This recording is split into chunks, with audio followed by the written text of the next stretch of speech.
पहले तो मेरी सांसें फूल रही थी जब मैं अकेले गया था। पता नहीं, मेरे को लगा कि मेरे पीछे कोई खड़ा है। मतलब डर के नाम से मेरी आंखें लाल हो गई और मैं सांस फूल रहा, मैं बात नहीं कर पा रहा हूँ, हाँफ रहा हूँ। भागना चाह रहा था वहां से कि भाग के उतरूं, लेकिन मैं भाग भी नहीं पा रहा था।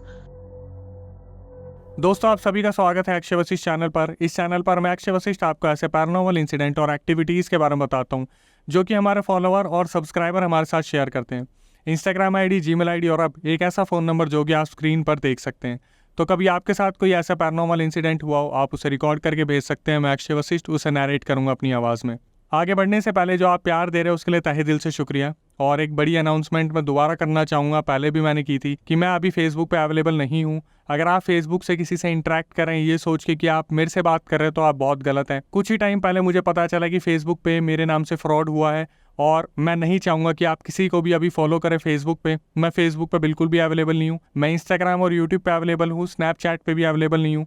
जिस दिन मैं फेसबुक पे आऊँगा उस दिन मैं खुद एक वीडियो डालूंगा पहले पेज पे कि ये रियल अकाउंट है फेसबुक पे मेरा। तब तक अगर आप किसी अक्षय वशिष्ठ को फॉलो कर रहे हैं तो अभी ही उसे फॉलो करना बंद कर दें, क्योंकि कई लोग हैं जो यूट्यूब से हमारी वीडियोस को डाउनलोड करके डेली अपलोड कर रहे हैं और वो लोगों से बात करके उनसे पैसा मांग रहे हैं। मैंने ऐसे पेजेस को ऑलरेडी रिपोर्ट कर रखा है और फेसबुक का हमारे पास अभी कोई रिस्पॉन्स नहीं आया इस चीज़ को लेकर, तो मैं नहीं चाहूंगा कि आपका फेसबुक पे कोई बहुत बड़ा लॉस हो। देखिए, हम जो रियल इंसिडेंट अपने चैनल पे अपलोड करते हैं वो आप लोगों के कहने पे करते हैं, और आप जो रियल इंसिडेंट हमारे साथ शेयर करते हैं वो हम अपलोड करते हैं। हमारी आपसे बहुत बड़ी गुजारिश रहेगी, किसी दूसरे चैनल की वीडियो हमें अपनी बता के शेयर ना करें। लोग इस चीज़ को नहीं समझते हैं कि आपने वो हमसे क्या सोच के शेयर की है। हो सकता है कि आपके साथ कोई घटना हुई हो, आपने 4 चैनल पे भेजी हो और 3 या 4 चैनल ने उस चीज़ को रिकॉर्ड करके सामने दे दी हो। लोग उसे बहुत बुरी तरीके से जो है ट्रोल करते हैं। अभी ऐसे ही हमारे साथ कुछ हुआ है, तो अब मेरी यही कोशिश रहेगी कि मैं डबल वेरीफाई करूं। जो सब्सक्राइबर फॉलोअर हमारे पास इंसिडेंट भेज रहे हैं मैं उनसे दोबारा एक बार कॉल पे बात करूं। तो आज जो हमें रियल इंसिडेंट भेजा गया है ये हमें आशु ने भेजा है, जिनसे मैंने कॉल पे बात की है, पूरा वेरीफाई किया है, और रेफरेंस के लिए कुछ फोटोज़ मैंने अटैच किए हैं जो शायद अभी भी आपको दिख जाए या आगे जाके आपको दिख जाए। आशु और उनके दोस्तों के साथ ये पूरा रियल इंसिडेंट हुआ 2024 जनवरी में, जब वो लोग घूमने निकले थे छत्तीसगढ़ से सिक्किम की ओर, और सिक्किम में जाके इनके साथ एक ऐसे इंसिडेंट हुआ जो ज़िंदगी भर ये भुला नहीं पाएंगे। आशु ने बताया, अक्षय भाई, हम स्कूल कॉलेज से ही ना 8 दोस्त ऐसे थे जो हमेशा साथ रहते थे, जिनका हमेशा प्लान बनता था घूमने का, और एक साथ ही हम लोग घूमने जाते थे। उसमें 4 लड़कियां और 4 लड़के थे। फैमिलीज से पूरी अप्रूवल मिला हुआ था क्योंकि इनकी फैमिलीज एक दूसरे को जानती थी। लेकिन बोलते हैं ना कि कभी कभी कुछ ऐसी दुर्घटनाएं हो जाती हैं जो ज़िंदगी में दिमाग के ऊपर एक ऐसी छाप छोड़ देती है। इनके साथ भी कुछ ऐसे ही हुआ था।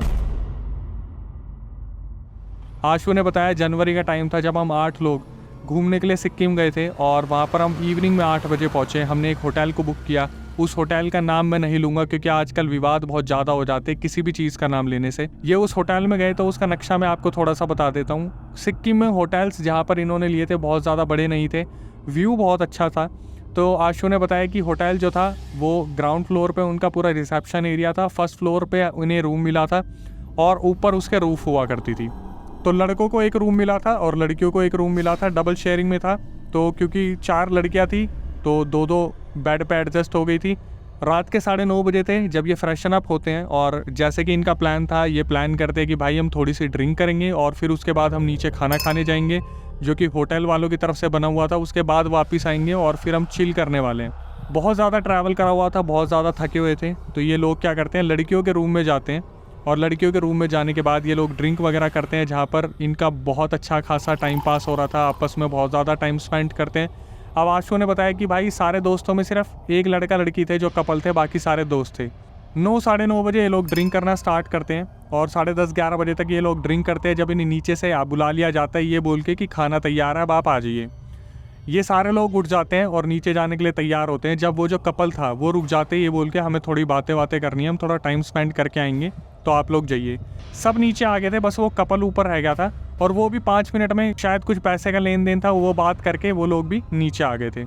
तो आशु ने बताया कि खाना वगैरह चल रहा था, अच्छा खासा बातचीत चल रही थी, जब अचानक से जो उनका एक दोस्त था उनसे उनकी पहले भी बात बिगड़ी हुई थी, तो किसी बात पे उनसे उनके दोस्त की लड़ाई हो जाती है, और लड़ाई धीरे धीरे इतनी बढ़ जाती है कि वहाँ पर जो लड़कियाँ थी उन्हें बीच में आना पड़ जाता है आशु और उनके दोस्त की लड़ाई रुकवाने के लिए। तो आशु तो फिर भी शांत हो जाते हैं, लेकिन जो उनके दोस्त थे वो बहुत ज़्यादा बड़बोले थे, बहुत ज़्यादा बोल रहे थे, उन्होंने ड्रिंक बहुत ज़्यादा कर रखी थी, और बहस वहाँ पर इतनी बढ़ जाती है कि आशु को और उनके दोस्त को दोनों को ही उस मूवमेंट को छोड़ के वहाँ से जाना पड़ जाता है, क्योंकि होटल में और भी लोग आए थे और वो इस चीज़ को देख के बहुत ज़्यादा डिस्टर्ब हो रहे थे। तो जो होटेलियर था उन्होंने उनको बोल दिया था कि या तो आप अपने अपने रूम में चले जाओ, वरना जो जिनकी लड़ाई हो रही है उन्हें यहाँ से भेज दो, क्योंकि हमारे दूसरे जो गेस्ट हैं वो भी परेशान हो रहे हैं। तो ऐसा ही हुआ, जो आशु थे वो छत पे चले जाते हैं और जो उनके दोस्त थे वो पीछे पीछे आ रहे थे। इनके बीच में बातचीत नहीं हो रही थी। आशु वहाँ से पहले निकले थे, वो छत पे चले गए और उनका जो दूसरा दोस्त था जिससे उनकी लड़ाई हुई थी वो एक रूम में चला गया। अब यहाँ से आशु के साथ कुछ ऐसी पैरानॉर्मल एक्टिविटी स्टार्ट होती है जो उन्होंने पूरी अपने आप से डिफाइन की कि मेरे साथ क्या हुआ। आशु ने बताया कि अक्षय भाई, जब मैं रूफ़ पे गया ना, मैंने देखा रूफ़ बहुत बड़ी है, बहुत अच्छा व्यू था। वहाँ पर जितने भी होटल्स थे सब एक एक फ्लोर के थे, वहाँ पर सब मेरे को क्लियरली दिख रहे थे, व्यू बहुत अच्छा था। मेरे हाथ में सिगरेट की डब्बी थी, माचिस थी। मैं जब छत पे गया तो मैंने देखा कि वहाँ पे 2 चेयर्स रखी हुई थी, एक चेयर पे कपड़े सूख रहे थे, दूसरी पे कुछ भी नहीं था। आशु ने बताया कि उसने जब नज़र घुमा के देखी तो देखा उस होटल के साइड में एक और होटल था, जिसमें नीचे वाला फ्लोर तो बुक था, लेकिन ऊपर वाला जो पार्ट था वो अंडर कंस्ट्रक्शन था, जैसे वो अभी बना ही नहीं है या फिर दीवारें खड़ी करके उसे छोड़ दिया गया है। आशु ने देर नहीं लगाई, आशु चल के आया। खाना तो उसने ऑलरेडी थोड़ा बहुत खा ही लिया था, तो जो खाली चेयर थी उस पर आके बैठते हैं और स्मोक करना स्टार्ट करते हैं। थोड़ा ही टाइम गुजरा था, 2 से 3 मिनट हुए थे, तभी अचानक से आशु को ऐसा फील होता है कि मेरे पीछे कोई है। आशु के एकदम से बोलते हैं ना, गूज़बम्स हो जाते हैं इस चीज़ को सोच के कि यार मेरे पीछे कौन हो सकता है इस टाइम पे। और उस टाइम पे जितनी भी पी पाई होती है वो 2 सेकंड में उतर जाती है, और आशु के साथ कुछ ऐसा ही हुआ। अचानक से उनने जो पी रखी थी वो उनकी पूरी की पूरी उतर गई। स्मोक करके वो हटे ही थे, उन्होंने जस्ट सिगरेट को साइड में फेंका था। अचानक से उन्हें अजीब अजीब से थॉट्स आने लगे कि तू अपनी ज़िंदगी में कर ही क्या रहा है, तू क्यों पैदा हुआ इस दुनिया में, ना तो तेरी कोई गर्लफ्रेंड है, ना तेरे को कोई प्यार करता है, तू एक काम क्यों नहीं करता, इस होटल से कूद जा और अपनी जान दे दे, तेरी जान की किसी को कोई कीमत नहीं है। आशु ने बोला, अक्षय भाई मैं ना सच बता रहा हूँ, इतना ज़्यादा डिप्रेस हो गया अचानक से, मुझे ऐसा लगा जैसे मुझे ना कोई बार बार इस चीज़ को लेकर मोटिवेट कर रहा है कि तू मर जा, तू कूद जा, इस होटल से तो कूद जा, तेरी ज़िंदगी में किसी को ज़रूरत नहीं है, तेरे माँ बाप भी तेरे बिना खुश रह लेंगे। और आप बिलीव नहीं करोगे, आशु चलकर बाउंड्री तक आए हैं ये देखने के लिए कि अगर मैं यहाँ से कूदूँगा तो क्या मैं सही में मर जाऊँगा या मेरे हाथ पैर टूटेंगे। उन्होंने बोला कि मैं दीवार के पास आया और मैं नीचे देखने लगा तो मैंने देखा एक छोटी सी गली जा रही थी। मैं उस तरफ देख के सोच ही रहा था कि अगर मैं कूद जाऊँगा तो क्या मैं मर जाऊँगा। आशु ने बोला कि अक्षय भाई आप बिलीव नहीं करोगे, मुझे लिटरली ऐसा फील हो रहा था मेरे पीछे कोई खड़ा है जो मेरी हाइट से दुगना है। मैं हिला नहीं, मैं जस्ट ऐसे पीछे पीछे चला गया, जैसे चल के पीछे पीछे जाते हैं, मैं मुड़ा नहीं और मैं चुपचाप गेट के पास आया और नीचे उतरना स्टार्ट करता हूँ। आशु ने बताया जब मैं धीरे धीरे नीचे आ रहा था मैंने 2 सीढ़ियाँ ही उतरी होंगी, जो साइड में होटल था जिसका अंडर कंस्ट्रक्शन पार्ट था, वहाँ से एक फीमेल की चिल्लाने की बहुत ज़ोर की आवाज़ आई। आशु ने बताया, अक्षय भाई आप बिलीव नहीं करोगे, वो सीढ़ियाँ उतरनी मेरे लिए इतनी ज़्यादा मुश्किल हो गई, इतनी ज़्यादा मुश्किल हो गई, मुझे ऐसा लग रहा था जैसे किसी ने पीछे से मुझे पकड़ लिया है। आशु ने बताया मैंने धीरे धीरे सीढ़ियाँ उतरी, मैं कैसे ना कैसे नीचे आया। जब मैं अपने रूम में पहुंचा तो मेरे जितने भी दोस्त थे वो खाना खा के अपने रूम में आ चुके थे, लड़कियां अपने रूम में सो चुकी थी। बस वहाँ पर एक वो लड़का बैठा हुआ था मायूस होकर जिससे मेरी लड़ाई हुई थी, और जो 2 दोस्त थे वो आराम से बैठ के बेड पे अपने वाले पे बातें कर रहे थे। आशु ने बताया मैं उन 2 दोस्तों के पास गया रूम में और मैंने बोला भाई मुझे ऐसा लग रहा है जैसे इस होटल के साथ कुछ ना कुछ गड़बड़ है। तो वो जो 2 दोस्त बैठे हुए थे बेड पे वो आशु को इशारा करते कि इससे भी बात कर लें, ये कब से इतनी देर से मायूस बैठा हुआ है। आशु बोलता है पहले भाई ऊपर चलो मेरे साथ। और आशु ने बताया कि मेरी कंडीशन ऐसी हो गई थी कि जैसे मैंने कोई भूत देख लिया हो, और मेरे दोस्त भी मेरी हालत देख रहे थे, मैं बहुत पसीना पसीना हो गया था, मैं बहुत ज़्यादा डरा हुआ था। मैंने अपने दोस्तों को बोला कि मेरे साथ चलो, वो अपने दोस्तों को ऊपर लेके गया अपने साथ। जब वो ऊपर जाके देखते हैं कि कोई भी नहीं है रूफ पे, लेकिन आशु की हालत ख़राब हो गई ये देखकर कि वो जो चेयर्स थी जिनकी पोजीशन अभी यहाँ पर थी, वो चेयर्स जो एज इट इज़ रखी हुई थी वो एक उस कोने में थी लेफ्ट में और एक उस कोने में थी राइट में।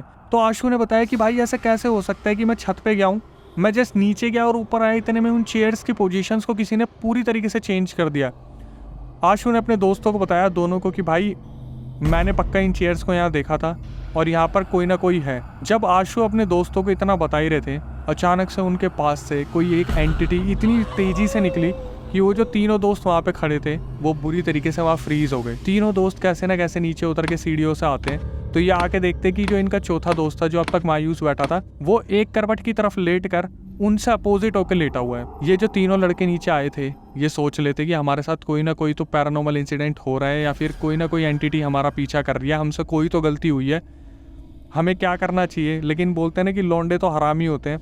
ये तीनों बोलते हैं कि चलना भाई, एक काम करते हैं, नींद तो आने से एक काम करते हैं, जितनी ज़्यादा हो सके अपने ड्रिंक करते हैं और सो जाते हैं। ये लोग अपनी अपनी बियर उठाते हैं, पीना स्टार्ट करते हैं, सिगरेट जलाते हैं। तीनों बहुत घबराए होते हैं। हालांकि ये देखते कि चौथा बंदा जो है वो सो रहा है, जिससे आशु की लड़ाई हुई थी, वो उस तरफ मुंह करके सो रहा था। इन्होंने उस पर ध्यान ही नहीं दिया। ये लोग प्लान करते हैं कि भाई एक एक दो दो बियर पी के कि अब सोने चलते हैं, सुबह उठना भी है और यहाँ से निकलना भी है। लड़कियाँ अपने आराम से सो रही होती है, उन्हें कोई सुध बुद्ध होती ही नहीं है। ये तीनों लड़के बियर पी के सोने चलते हैं। तो आशु बोलते थे कि मैं तो इसके साथ सोऊंगा नहीं, जिसको सोना है सो जाए। तो उनमें से एक लड़का उठ के उस लड़के के पास जिससे लड़ाई हुई थी उसके पास सोते हैं। आशु अपने एक दोस्त के पास सो जाते हैं। ये आराम से सो रहे थे जब आशु को रात के 2:30 से 3 के बीच में आवाज़ आती है जैसे कोई कट करके कोई चीज़ तोड़ रहे हैं। वहाँ पर कुछ चीज़ें टूट रही थी। आशु की आँख खुलती है और आशु क्या करता है, अपने साइड वाले दोस्त को हाथ मारता है और जो उस लड़के के पास सो रहा था उसे हाथ मारता है। ये दोनों तीनों उठ के देखते हैं तो जिस लड़के से आशु की लड़ाई हुई थी, जो मायूस बैठा हुआ था, वो लड़का इनके नॉन वेज की हड्डी को दांतों से तोड़ रहा था, चबा रहा था, जैसे उसके अंदर पता नहीं कौन सी आत्मा आ गई थी और वो नॉन वेज की हड्डी को तोड़ रहा है। तो वो जो लड़का था उसने हड्डियों से दीवार पे 8 लोगों के संकेत बनाए, 1 2 3 4 5 6 7 8, और उन पे एकदम से कांटा मार दिया। भाई ये लोग इतना ज़्यादा डर गए थे, इनके दिमाग में यही चल रहा था कि हम सिक्किम घूमने आए हैं या मरने आए हैं। वो उस लड़के को थोड़ा सा हिलाते हैं और वो जो लड़का था वो जब इनकी तरफ देखता तो उसकी पूरी की पूरी आंखें लाल हो चुकी थी, जैसे कुछ ना कुछ उसके साथ हुआ हो। ये चुपचाप अपने रूम में हनुमान चालीसा चलाते हैं और जो 3 लड़के हैं, मतलब कि उस मायूस लड़के को तो छोड़ देते हैं जिससे आशु की लड़ाई हुई थी, ये तीनों आशु और उसके दोस्त एक बेड पर लेटते हैं, पूरा मुँह पर कंबल डालते हैं और कुछ नहीं सोचते। हनुमान चालीसा चलती रहती है। हनुमान चालीसा कम से कम 8 या 10 बार चली होगी। आशु ने एक बार बस कंबल हटा के देखा तो उसने देखा कि उनका जो दोस्त था जिससे उसकी लड़ाई हुई थी वो अपने बेड पे लेटा, अपने मुंह पे कंबल ढका और सो गया। इसके बाद इन्होंने आपस में कुछ भी बात नहीं की। बड़ी मुश्किल से इन्हें नींद आई जब लड़कियाँ अपने रूम में आराम से सो रही थी। सुबह इनकी आँख खुलती है, सुबह 8 बजे थे। आशु अपने दोस्तों को जगाता है। दोस्तों की आंखें बटलाल हो रखी होती क्योंकि इन्होंने बहुत ज़्यादा ड्रिंक कर ली थी। इनका हैंगओवर पूरे उफान पे था कि इनके सर में दर्द हो रहा है, किसी को चक्कर आ रहा है। तो आशु बोलता है कि भाई देखो मेरी तो इससे बात नहीं हो रही, एक बार इसे उठाओ, देखो ये सही सलामत है या नहीं है। तो जब ये कंबल हटाते हैं तो देखते कि उस लड़के के पेट पे जैसे वो नहीं होता एक क्रॉस बना हुआ है, उसने खुद से 2 हड्डियाँ लगा के क्रॉस बना रखा था, जैसे ये लड़का मर गया है, ये लड़का मरने वाला है। आशु उठता है, भाग के उस लड़के को उठाता है अपने दोस्त के साथ। तो जब ये देखते हैं कि वो लड़का बिल्कुल सही है, लेकिन उस लड़के ने इन्हें बताया कि रात को जब वो आ रहा था आशु से लड़के, उसके साथ ऐसा क्या हुआ जिसकी वजह से वो होश में नहीं था और उसे कुछ याद भी नहीं था। बस उसे इतना पता है जब वो आशु से लड़के आ रहा था तो उसके साथ हुआ क्या। तो आशु उस लड़के को बोलते हैं जिससे उसे लड़ाई हुई थी, देख भाई लड़ाई साइड में गई, लड़कियाँ हमारे साथ है, क्या हुआ है सच सच बता, तेरे साथ रात को हुआ क्या था। उस लड़के ने बोला भाई मुझे कुछ भी याद नहीं है, बस मुझे इतना याद है जब मैं तेरे से लड़के आ रहा था किसी चीज़ ने मेरा सर पकड़ के दीवार पे मारा और मैं बेहोश हो गया, उसके बाद मुझे कुछ भी याद नहीं है। तो आशु और उसके दोस्त उसे बताते हैं भाई रात को तू ऐसे ऐसे जो है देख हड्डियाँ तोड़ रहा था दांतों से और तूने 8 निशान यहाँ पे बनाए, फिर तूने ऐसे किया, फिर अभी तेरे को उठाया, तेरे ऊपर जो है ऐसे हड्डियाँ रखी मिली। उसके दोस्त को कुछ भी याद नहीं था, उसको बस इतना पता है रात को वो बेहोश हो गया था। और आशु और जो 2 दोस्त थे वो सिर्फ ये सोच के हैरान थे कि रात को फिर वो जो बैठ के हड्डियाँ नोच रहा था वो लड़का कौन था, हमने किसे देखा, हमने किससे बात करने की कोशिश की, हमने किसके साइड में बैठ के बियर पी, हमने किसके साथ में बैठ के स्मोक किया। वो समझ गए थे कि इस रूम में रात को कोई एंटिटी आई थी। वो लोग अपना सारा सामान पैक करते हैं, उस लड़के को बोलते हैं कि भाई कुछ भी मत सोच, हमारे साथ चल। लड़कियों को कुछ नहीं बताया अभी भी। मेरे को जो है आशु ने बताया कि लड़कियों को इस बारे में कुछ भी नहीं पता, सिर्फ लड़कों को पता है। हमने रेफरेंस के लिए फोटो डाली हुई है जब ये घूमने गए थे। आशु वगैरह बाहर निकले, उन्होंने रिसेप्शन पे बात की कि हमारे साथ ऐसा ऐसा हुआ, किसी ने कुछ नहीं बताया। कोई अपने होटल की रेपुटेशन को खत्म नहीं करने वाला। जब आशु अपने दोस्तों के साथ बाहर निकला तो लोकल लोगों ने बताया कि उनके साइड में जो होटल था जिसका ऊपर वाला पार्ट अंडर कंस्ट्रक्शन में था, जब वो बन रहा था तो वहाँ कुछ बच्चे खेल रहे थे और उन बच्चों के ऊपर एक दीवार गिर गई थी जिसकी वजह से बच्चे वहाँ पर दब के मर गए थे। तब से उस होटल के जो अंडर कंस्ट्रक्शन वाला पार्ट था उसे बनवाने की किसी ने हिम्मत ही नहीं की और इस होटल में कोई भी ज़्यादातर नहीं रुकता। बहुत टाइम बाद कोई आए हो रुकने वाले जिनके साथ ये एक्टिविटी हुई है, क्योंकि नॉर्मली यहाँ पे ये एक्टिविटी कॉमन है। सब लोकल बंदे जानते हैं कि इन दोनों होटल में कुछ ना कुछ आड़ी टेढ़ी हरकतें होती ही हैं। जो आशु का और वहाँ पे रुकने का प्लान था वो ड्रॉप करते हैं और वो सिक्किम छोड़ के उसी वक्त अपने अपने घर चले जाते हैं। सब अपने घर पे पूजा पाठ करवाते हैं।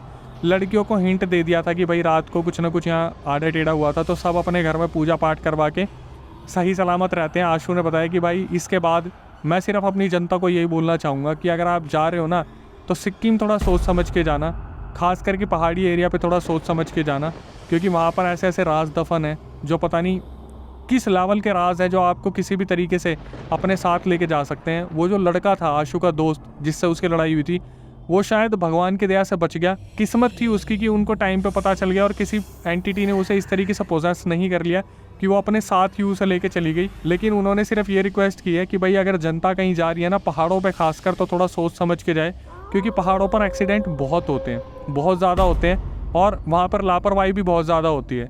अब यहाँ पर मैं सिर्फ इतना ही कहूँगा, moral of the story conclusion, कि भाई मैं खुद ये जानता हूँ, मेरे बहुत सारे दोस्त हैं जो गढ़वाल से रहे हैं, पहाड़ों से रहे हैं, और उन्होंने मेरे को बहुत सारे ऐसे इंसिडेंट बताए हैं। मैं एक पूरी की पूरी डेडिकेटेड वीडियो निकालूंगा जहाँ पर मेरे दोस्तों ने जो जो मुझे स्टोरीज बताई थी वो मैं कवर करूँ। अगर आप चाहेंगे तो कमेंट सेक्शन में ज़रूर बताइएगा। आगे बढ़ने से पहले मैं यही कहूँगा, जो इंस्टाग्राम यूट्यूब का आप प्यार दे रहे हैं उसके लिए तहे दिल से शुक्रिया। जो कमेंट्स आप करते हैं वो हमारे लिए मोटिवेशन होता है, तो इस मोटिवेशन को बना के रखिए। अगर आपके साथ भी कोई ऐसा पैरानॉर्मल इंसिडेंट हुआ हो तो आप उसे रिकॉर्ड करके भेज सकते हैं। मैं अक्षय वशिष्ठ उसे नैरेट करूंगा अपनी आवाज़ में। मेरी बस एक लास्ट रिक्वेस्ट है, अगर आप यहाँ तक आ गए हैं चैनल में तो चैनल को सब्सक्राइब कर लें, बेल नोटिफिकेशन ऑन कर लें, ताकि सबसे पहली वीडियो आपके पास पहुंचे, नोटिफिकेशन आपके पास आ जाए। और नेक्स्ट वीडियो आने तक stay tuned with the channel. मैं वहां से कूदा नहीं, क्योंकि मेरे को वहां पे लग गया था कि मेरे को कूद जाऊंगा क्या। मेरे को ऐसा नहीं, मैं ऐसा नहीं सोच पा रहा था कि आगे कूदने के बाद क्या होगा, लग जाएगी, चोट लगेगी, मर जाऊंगा, कुछ भी मेरे दिमाग में नहीं था। सिर्फ ऐसा लग रहा था कि मैं कोई मेरे को उकसा रहा था।